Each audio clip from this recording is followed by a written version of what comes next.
Regardez ce reportage réalisé avec Valentin Cruard.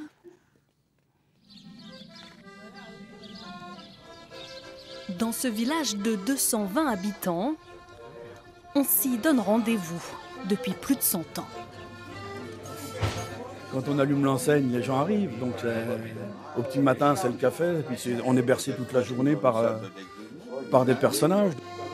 Fabrice Quinard, Kikine pour les intimes, est à la tête du Café Jaune depuis plus de 20 ans. C'est mon univers. Moi, j'ai du mal à m'arracher de mon bistrot. Je ne pars pas en vacances, je suis bien chez moi. J'ai du mal à m'arracher. C'est quelque chose de viscéral. Moi, mon bistrot, c'est ma vie.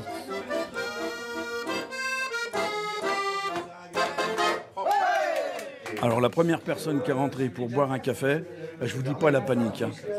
Je ne savais pas où c'était les tasses, je ne savais pas où c'était les cuillères. La panique complète. Et après j'avais le tabac. Et le tabac, quand les clients sont arrivés, je ne savais même pas où se trouvait le paquet de gauloises. C'était les clients eux-mêmes qui me disaient là, là, là. Aujourd'hui, les murs du bistrot témoignent d'une histoire bien remplie. Ça c'est ma grand-mère, donc a tenu son bistrot à Machaut jusqu'à l'âge de 85 ans. C'est peut-être pour ça que me retrouve derrière un comptoir maintenant. Une histoire de famille, un bistrot comme avant.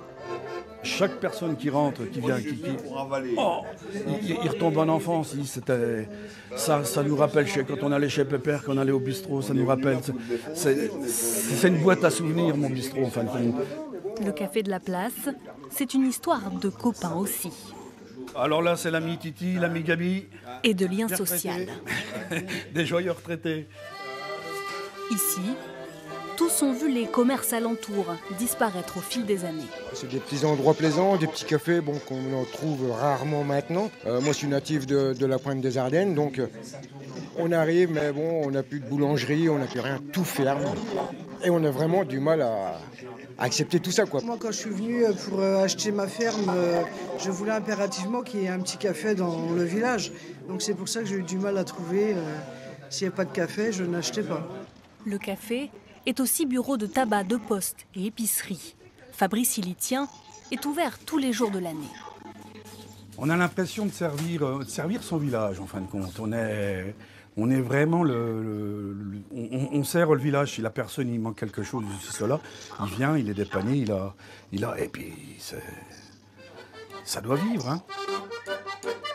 On ne va pas vous mentir, Kikine a organisé cette petite fête pour notre tournage. Un joyeux comité d'accueil à l'Ardennaise qui rappelle les grandes heures du café de la place. À cette époque-là, il y a 20 ans, il n'y avait pas Internet déjà.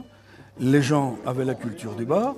Les gens revenaient après le soir, revenaient au bar et discutaient entre eux. Toutes les tables étaient pleines, le comptoir était plein.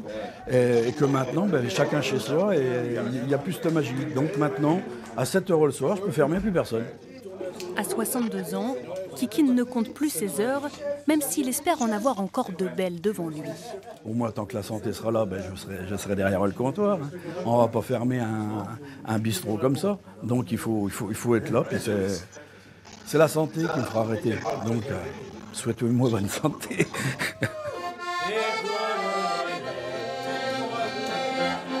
Alors, Chine.